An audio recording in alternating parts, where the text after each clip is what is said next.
ko alam kung paano niya nagagawa yun. Kahit hanggang sa Hong Kong, tinalikuran si Trudis. Sarili niyang anak, tinalikuran niya. Papa! Papa! Takot ako! Trudis! Mabuti na lang talaga eh. Hindi marunong magtanim ng galit si Trudis. At kahit ganun na nga ang nangyari, mahal na mahal pa rin ng bata yung nanay niya. Ikaw, Ched, kung sakasakali bang may gumawa sa'yo ng masama, patatawarin mo pa rin ba siya? Mamahalin mo pa rin ba? Gusto ko ikwento mo sa akin lahat. Bawat detalye ng paghihirap ng kalooban niya habang magkasama kami ni Ched sa Hong Kong. Gusto ko makanasan na yung naranasan ko. Ano bang magagawa ko? Eh kulang na lang itali ni Nick si Trudy sa kanya para hindi na mahiwalay eh. Nasaan na yung sinasabi mong tao mo? Nasaan na yung mga plano-plano mong mga sinasabi dyan? Sandaling panahon na lang, Ginger. Makakapiling na natin ulit si Trudis.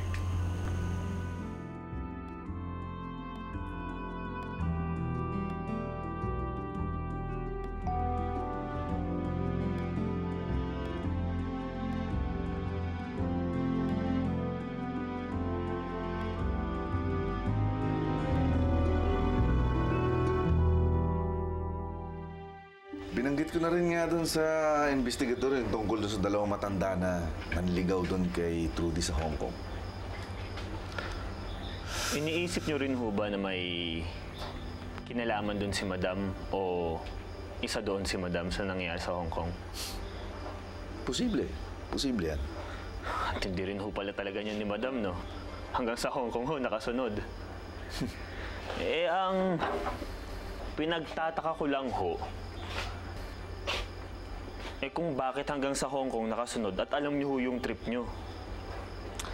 Yan ang aking pinaiimbestigahan ko. Kaya dapat simula ngayon talagang hindi mo na tayo magtitiwala kahit kanino. At ikaw naman, Migs. Ikaw na ngayon magbabantay kay Trudis. Sasamahan mo palagi. Sige ho, wala akong problema.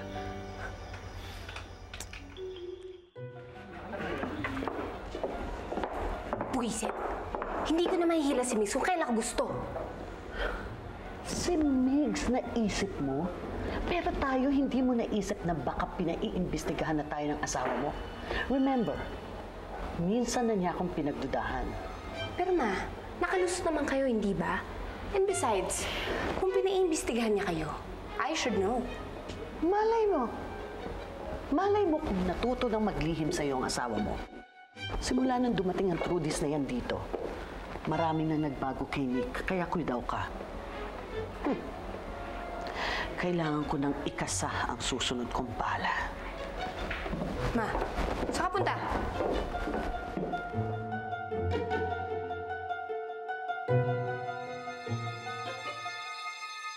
Salamat talaga, Ronnie. At lalong salamat doon sa mga pinadala mo. Yung liniment, ang bisa. Uy, nakatulog ako ng maigi. Tanggal lahat ng sama ng katawan ko. Buti naman po, nagustuhan niyo. Ay, oo. Oh, Ronnie, nandito ka pala. Hi, Ched. Total, nandito naman po yung gustong-gusto nyo at magkasundo naman kayong dalawa. Mauna na ako.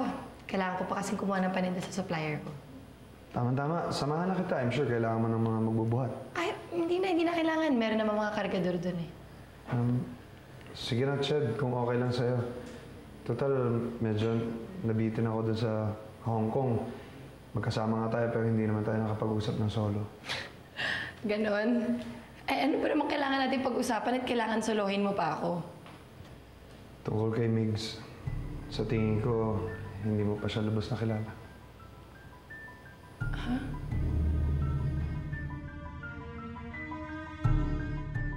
Sige ho, sir. Sandali, Migs. Ipagmanayan mo na muna ako ngayon. Papa, sama niyo po ako sa farm, please. Sige na po. Oralo po tayo dun. Anak, hindi ka pa pagod? Kakagaling mo lang sa biyahe, ah. Sige na po, please. Anak, kasi hindi pwede ngayon eh. Alam mo, magpapaspray ako ng gamot doon sa mga halaman ngayong araw na to, kaya hindi pwede. Tsaka babalik din naman agad ang papa. Sir, mawalang galang lang ho. Baka ho gugustuhin ni Trudis na pumunta na lang ho ka na, Ched. Yay! Miss ko na si Lola Mena, nga si Lolo Carlin. O sige, papayag ako. Pero huwag na huwag mawawala sa mata mo si Trudis, ha? Sige, Huwag sir. mong babantayan. Oo, sir. I love you, Papa. I love you too. Ikaw naman, huwag kang malikot. Behave ka doon, ha? Tsaka lagi kang mag-iingat, ha? Opo. Sige na. Lakad na kayo at mukhang uulan na naman. Mag-iingat kayo sa daan. Sige, o. Higa na, Trudis.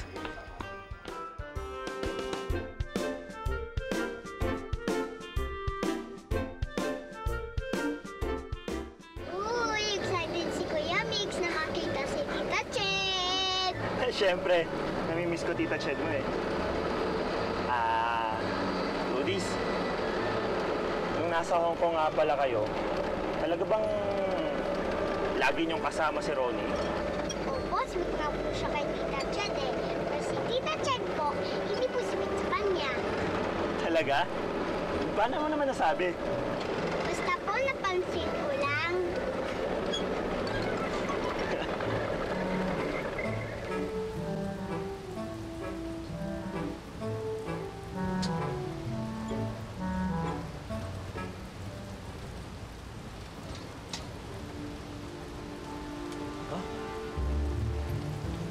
Ako, Trudis, nasiraan yata tayo.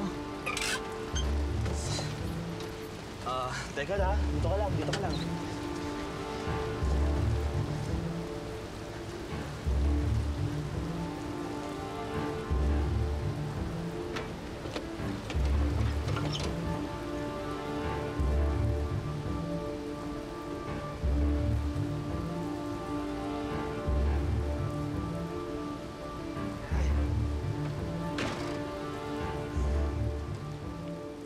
Trudis, liga, silong tayo doon sa may kubo.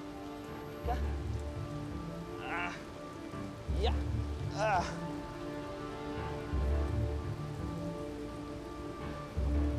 Tao po. Tao po.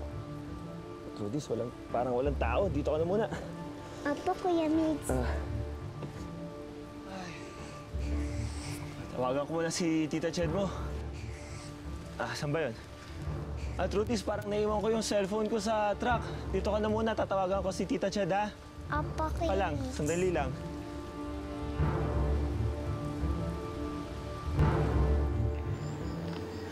Ronnie, ano ba yung sinasabi mo na hindi ko pa nalalaman tungkol kay Migs? Ano ba yun? Sabihin mo na sa akin. Matagal ko na sana gustong sabihin sa'yo. Kahit bago pa tayo mag-Hong Kong. Hindi ko na kasi matiis eh. Ayoko na magsinungaling. Magsinungaling? Ano ba talagang ibig mo sabihin, Ronnie? Diretsuhin mo na kasi ako. Ayoko na magsinungaling tulad ng ginawa ni Migs. Sa'yo, sa lahat ng ibang tao at pati kay Trudis. Ano? Nagsinungaling siya sa amin? Ano naman yung mga kasinungalingan na sinabi niya? Ano? Magtapat ka na kasi sa akin. Ano nga?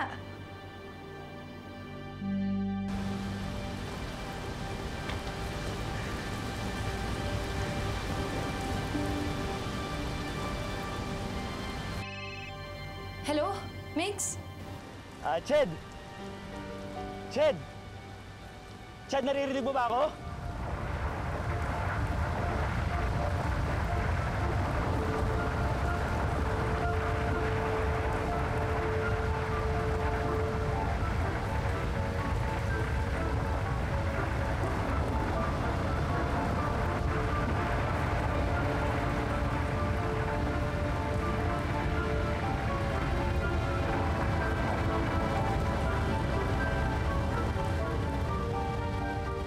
Nasiraan kasi kami. Pupunta kami sa inyo.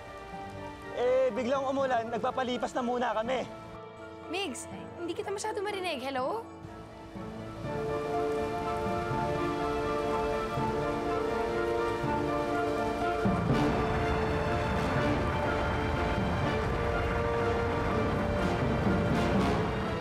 Trudis!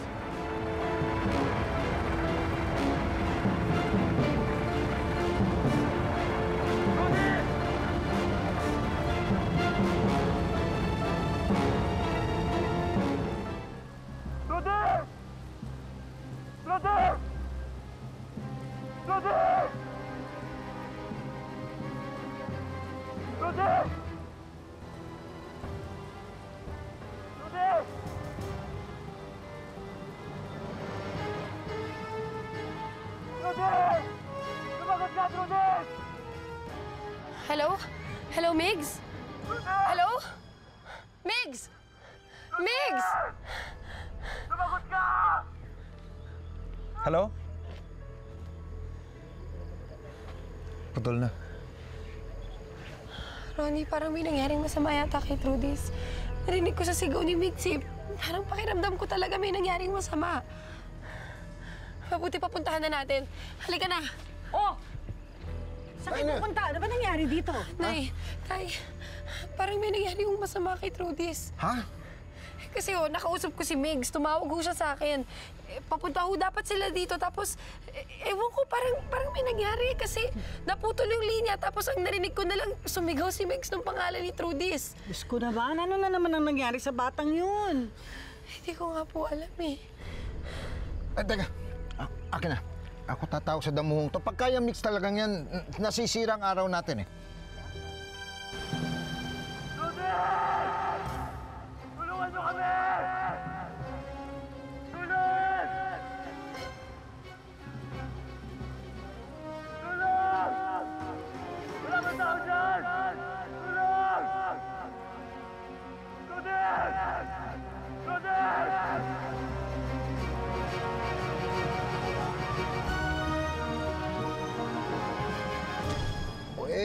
Cannot be reached daw. Diyos ko, ano na kaya nangyari kay Trudis? Mabuti pa, pupuntahan ko na lang po si Sir Nick.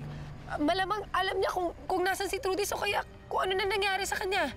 Baka kung anong mangyari sa'yo, ano ba? Nay, hindi naman po pwedeng nandito lang ako.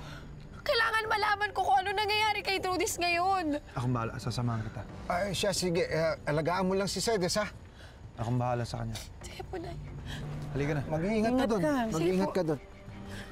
Halika na.